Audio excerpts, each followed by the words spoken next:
Hi అండి, welcome back to Vimala Bangala vlogs. నేను మీ విమల. అందరు బాగున్నారా? నేనైతే చాలా బాగున్నాను. ఇది ఈవినింగ్ వ్లాగ్ అనమాట. నాకు ఎందుకో ఆ రోజు వాకింగ్ చేయాలనిపించాక బయటికి వెళ్ళాను. అయితే యాడ్లో ఒకటేమైంది, చెన్నై షాపింగ్ మాల్ అంటే పెట్టి 2 years అయింది అని ఆఫర్స్ ఉన్నాయని చెప్పి, అంటే యూట్యూబ్ చూసేటప్పుడల్లా యాడ్ వస్తుందన్నమాట. సో ఆఫర్స్ బాగుంటే వీడియో తీసుకొని వద్దామని వెళ్ళాను అనమాట. వెళ్తే అక్కడేం పెద్ద ఆఫర్స్ లేవండి, యాడ్ మాత్రం బాగా ఇస్తున్నారు. సో సరేలే, ఒకసారి అయితే పైన కూడా డ్రెస్సెస్ చూద్దాము. కింద శారీస్ అయితే ఏం పెద్ద ఆఫర్స్ అనిపించలేదు. సో డ్రెస్సెస్ కూడా చూద్దాము అని చెప్పి పైకి వెళ్తే ఇక్కడ నాకు ఈ కార్డ్ సెట్ చాలా బాగా నచ్చింది. అంటే ఇవి బాగున్నాయి, 500 రూపీస్కి కార్డ్ సెట్స్. కొంచెం మోకాళ్ళ దగ్గరలో పైకి ఉన్నాయన్నమాట.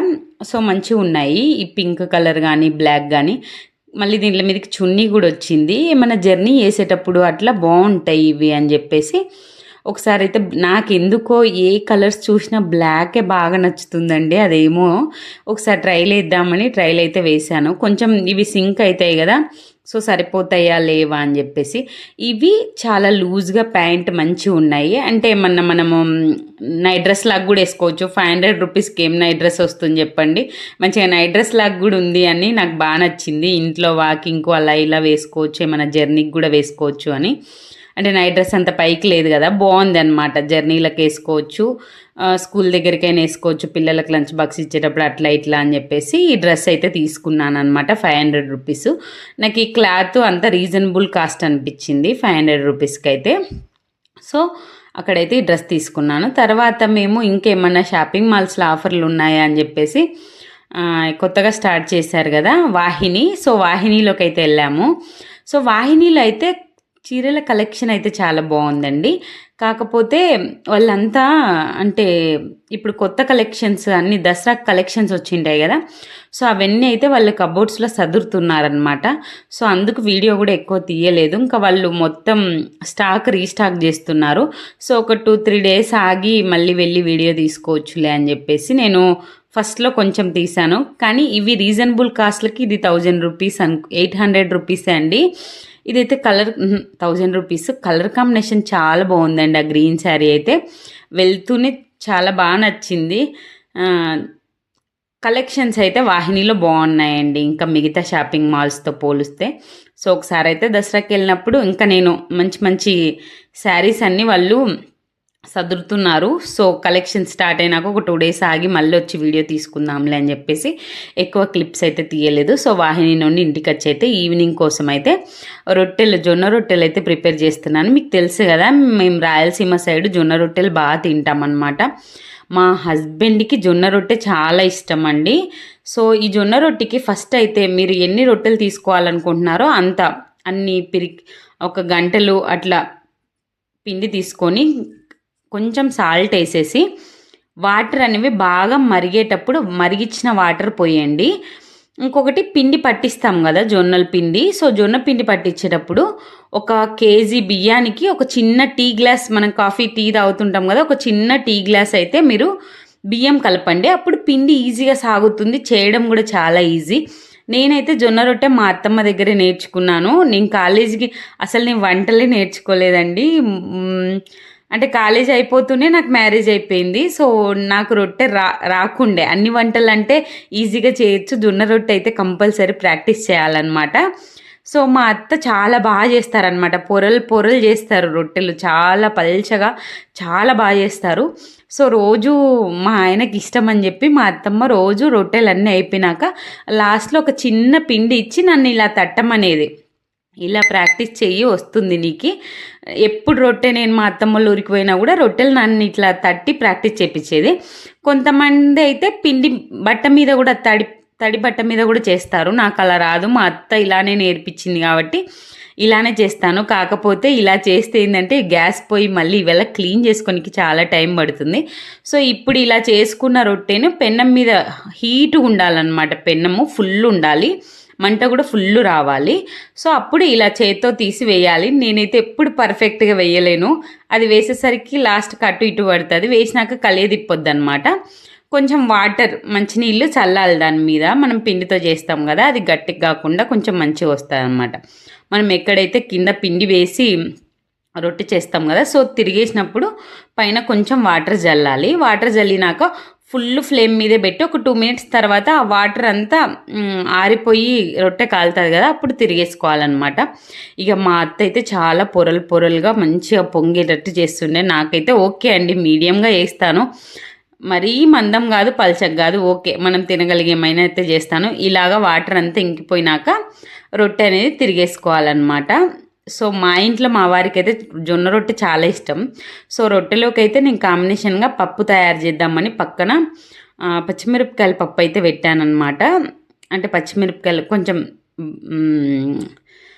కందిపప్పు, పచ్చిమిరపకాయలు, టమాటాలు, ఒక ఆనియన్, కొంచెం చింతపండు. మామూలుగా మేము ఇలా చేస్తే మేము పచ్చిమిరపకాయల పప్పు అంటాం అన్నమాట. సో నాకు రొట్టె జారకూడదని కంపల్సరీ చేతికి పిండి పూసుకొని చేస్తానన్నమాట.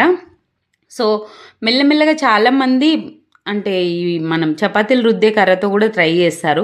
సో జొన్న రొట్టె అయితే బాగా ఇష్టంగా తినేవాళ్ళు ట్రై చేయండి. ఇక్కడ నేను ఒకసారి చేస్తుంటే సడన్గా గ్యాస్ అయిపోయిందేమని భయం వేసింది. ఎందుకంటే జొన్న రొట్టెకు గ్యాస్ బాగా పడుతుందండి, ఫుల్ పెడతాం కదా. సో రొట్టెలు కాలనీకి కూడా టైం పడుతుంది. మా ఇంట్లో అయితే బాగా ఇష్టం అనమాట. కాకపోతే అసలు ఈవినింగ్ మా వంట రూమ్లో అస్సలే వెంటిలేషన్ రాదు. ఏంటంటే ఒకటే ప్రాబ్లం, బాగా ఉడికిపోతుంది. అంతసేపు మా అత్తమ్మ వాళ్ళు అయితే మంచిగా కూర్చొని రొట్టెలు చేసేటోళ్ళు. అంటే వాళ్ళు కొంచెం వంట రూమ్లో పెద్దగా ఉంటాయి కాబట్టి ఇంటి దగ్గర గ్యాస్ కింద పెట్టుకొని వాళ్ళు ఒక చిన్న స్టూల్ మీద కూర్చొని రొట్టె తట్టి కూర్చొని కాల్చేటోళ్ళు. ఎంత లేదన్నా 5-6 రొట్టెలు కాల్చాలంటే ఒక 40-45 మినిట్స్ పడుతుంది.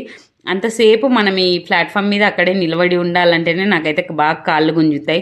ఇంకోటి ఏంటంటే బాగా స్వెట్ వస్తుంది, ఉడికిపోతామండి రొట్టెలు చేయాలంటే మాత్రం. మార్నింగ్ టైమ్స్లో ఏమో కానీ ఈవినింగ్ టైమ్స్లో మాత్రం అసలు చాలా ఉడికిపోతాం. అసలు ఈ వర్షం పడట్లేదు, వర్షం అయిపోయినాక ఎండకి ఇంకా ఉడికిపోతున్నాం అనమాట. సో నేనైతే జొన్న రొట్టెలు చేసేసినాను, ఒక 5-6 రొట్టెలు చేసినాను లేండి. అంతకంటే ఎక్కువ నాకు చేయనికి కూడా రాదు, అంటే ఎక్కువ చేయలేను. అంతసేపటికే బాగా విసుగొస్తున్నాను అనమాట. నాకు 2 రొట్టెలు, మా ఆయనకు 2 రొట్టెలు, మా జోష్కి, మా నితీష్ బాబు అయితే రొట్టె తిన్నాడనమాట. సో రొట్టెలు అయితే చేసేసినాను ఈవినింగ్ వచ్చిన తర్వాత.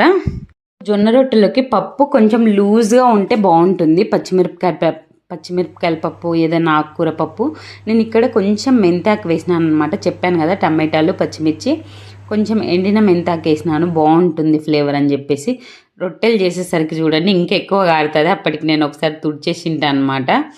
నాకైతే కారిపోయి విసుగొస్తుంది అనమాట రొట్టె చేయాలంటే. అదొకటి మెయిన్ ప్రాబ్లం. ఈ మధ్య చేయక అప్పుడెప్పుడో వీడియో కూడా మీరు చూసింటారా, అప్పట్లో చేసిన. ఈ మధ్య చాలా రోజులు వీడియో రొట్టె చేయక. మా ఆయనకు రొట్టెలు అయితే మాత్రం ఉట్టి రొట్టె అయినా తింటాడండి. వచ్చి అదే పనిగా రొట్టె చేస్తున్నానని చెప్పి రొట్టె తీసుకెళ్ళిపోయినాడు. ఆయనకు అంత ఇష్టం అనమాట. చాలాసార్లు మనం మ్యారేజ్ అయినాక మనకి ఇష్టమైన వంటల కంటే మన హస్బెండ్స్కి ఇష్టమైన వంటలు నేర్చుకొని మరీ చేస్తుంటాం కదా. సో నేను అదే టైప్ అనమాట. మా అత్త అదే పనిగా నేర్పించింది. నేను నాకు గిన చేయకపోతే మా ఆయన ఆ రొట్టె తినాలి అనేది వదిలేసేటోడేమో. సో పప్పు మా సైడ్, రాయలసీమ సైడ్ అయితే మేము కొంచెం గట్టిగా వండుకుంటాం.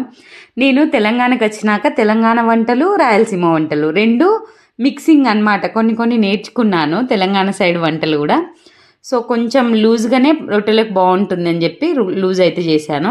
సో ఒక పెద్ద స్పూన్ ఆయిల్ వేసేసి, ఈ వెల్లుల్లిపాయలు పొట్టు లైట్గా ఉన్నా కూడా ఇట్లా దంచి వేస్తే బాగుంటాయండి పప్పులోకి. సో వెల్లుల్లిపాయలు అయితే వేసేసి, ఈ పప్పులోకి బాగుంటుంది. మన బీరకాయ కొంచెం గ్రేవీ కర్రీలోకి అలా బాగుంటుందండి. కొంతమంది జొన్నలు అలవాటు లేని వాళ్ళు తినలేరనమాట. ఎందుకంటే కొంతమందికి అస్సలు అలవాటు లేని వాళ్ళు జొన్న రొట్టె తినలేరు, అరగదనమాట వాళ్ళకి. సో ఫస్ట్ టైం తినేవాళ్ళు ఒకసారి చూసుకొని తినండి. ఎందుకంటే ఫస్ట్ నుండి అలవాటు ఉన్న వాళ్ళకి కొంచెం మందం ఉంటాయి కదా జొన్నలు, కొంతమందికి అరగదనమాట. సో నేనైతే ఇక్కడ వెల్లుల్లిపాయలు, జీలకర్ర, ఆవాలు, ఎండుమిరపకాయలు, నేను కొంచెం ఇంగువ వేస్తానమాట. ఇంగువ అయితే వేసేసి పోపు అయితే పెట్టాను. ఆ తర్వాత కొంచెం ఎండిన మెంతాకు వేస్తే పప్పులో చాలా ఫ్లేవర్ వస్తుందన్నమాట. మనం కస్తూరి మేతి అంటాం కదా, అదే కొంచెం వేసుకుంటే బాగుంటుంది ఫ్లేవరు, మంచి స్మెల్ వస్తుంది అన్నమాట పప్పు. సో పప్పు అయితే రెడీ అయిపోయింది. నేను పచ్చిమిర్చి ఎక్కువ మంట లేదు అని చెప్పేసి కొంచెం కారం వేసి అయితే పప్పు ఉడకబెట్టినాను అనమాట. అప్పుడే ఈ లూజ్గా బాగుంటుంది రొట్టెలోకి అని చెప్పేసి. ఇంకొకటి ఇందులోకి కొంచెం ముందు రోజు బీరకాయ కర్రీ కూడా ఉంది, కానీ వేడి వేడిగా ఏది ఉంటే అదే ఎక్కువ తినాలనిపిస్తుంది. అందుకే అసలు ముందు రోజుది మా ఇంట్లో సరిగ్గా తినరు, అందుకే మళ్ళీ స్పెషల్గా పప్పు కూడా వేసాను అనమాట. సో జొన్న రొట్టె ఈ లూజ్గా ఉన్న పప్పు కాంబినేషన్ అయితే చాలా బాగుందండి. ఒకసారి అయితే ట్రై చేయండి. హెల్త్కి కూడా చాలా మంచిది జొన్నలు, అంటే షుగర్ రాకుండా ఉంటుంది. అన్నంతో పోలిస్తే జొన్నలు హెల్త్కి చాలా మంచిది. ఇంకా వెరైటీ జొన్నల రెసిపీస్ అయితే నేను మీకు చూపించడానికి చాలా ట్రై చేస్తాను నెక్స్ట్ రెసిపీస్లో. సో వీడియో నచ్చితే లైక్ చేయండి అబ్బా, లైక్ చేస్తే ఇంకొంతమందికి వీడియో రికమెండ్ చేస్తుంది. లైక్ చేయండి, సబ్స్క్రైబ్ చేసుకోండి. సో ఇక్కడైతే నాకు ఈ జొన్న రొట్టె పప్పు కాంబినేషన్ అయితే చాలా బాగా నచ్చిందండి. మీరు కూడా నెక్స్ట్ వీడియోలతో జొన్న కారం రొట్టెలు, అలాగే జొన్న మురుకులు, రాగి మురుకులు ఇలాంటి రెసిపీస్ కూడా చేస్తానండి. మీకు ఇలాంటి రెసిపీస్ కావాలంటే నా ఛానల్ని అయితే సబ్స్క్రైబ్ చేసుకోండి. ఇంకా మంచి హెల్తీ ఫుడ్ అయితే చేయడానికైతే ట్రై చేస్తాను.